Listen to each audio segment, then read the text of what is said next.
Chapter 14, Life's Question No. 1. A Question at the Heart. Horsey. We have reached chapter 14, and after our journey through 13 chapters, it may start to allow us to see ourselves more clearly. Better. Normally, as we age, if we have never looked at ourselves before, it becomes difficult to see. It's like the older we get, the more we accumulate ourselves, growing, which makes it hard to know ourselves. This leads us to become inconsiderate of ourselves. A question that can help us benefit in the first part of life, the part of happiness that has love as its cause, is a question that has worked for me. It's also a question that people talk about often and hear frequently. That question is, if tomorrow is the last day, how would you live today? This question is a strange one that requires thought but can't be answered. It must be rusuk, and the heart must be used to answer. Uncle then said, it's a question for the heart. Where is the happiness of life? Where is our love? The answer to this question will become clear. I won't tell you first what the answer to this question is. It's up to you, but I will give you an observation I have found. The observation I have is that this question will become clearer when we realize that our life's capital is diminishing. You don't have to be very old. When something happens that makes us realize that we could die at any time, if we realize that when the sun sets, it means that another day of life is gone. It shows that we are becoming not careless about life. When posing this question, the first answer that we get, if we have not yet become aware of our life, the value of life, the profit of life, the answer we get is still far from sing the rusuk. Mostly, it's an answer that comes from knowledge or it comes from thought, but it's not a desire that comes from the heart. Let us ask repeatedly, ask playfully, and one day the answer will start to come closer. At the beginning of posing this question, we may feel it's nonsense, but it really has a positive effect.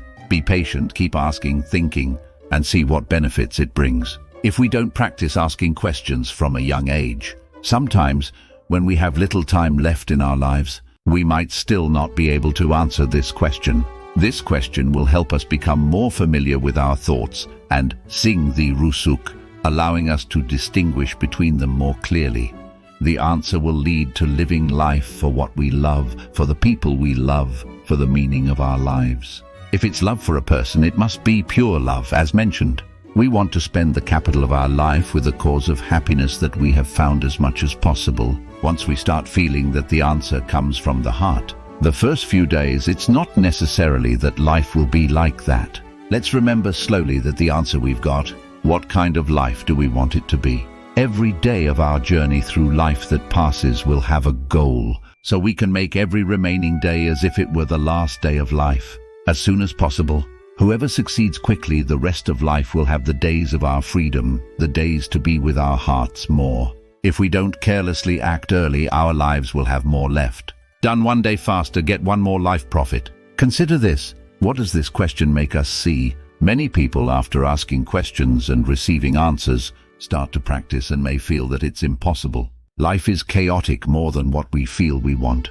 Think of the equation of mindfulness. If the value is high enough, we have the effort. And also remember that everyone is different for sure. But what we are proceeding, what we are talking about, the life we want it to be, is to make our lives not run around aimlessly without a path ever again. If we can start to do just this, organize ourselves, use our own Kyles to guide our lives, we can do it easier, and we do not become victims of a system, of a current that makes us slaves to our Kyles. The Kyles that we have, we can use as a guide to lead us towards a life with fewer snares. We won't become slaves to the Kyles that tries to create more traps for us without our awareness. Keep striving. Find the answer to the last day we want to live, the most valuable one for our hearts to find. Draw a clear picture of the answer to the question, then try to do it more and more every day. The question in our hearts will lead us to the cause of our life's happiness. Some human happiness that can be felt in our ordinary world will then emerge. May all of us be lucky. Uncle May JD. If you know whereabouts of your heart, you will find the cause of happiness within your existence.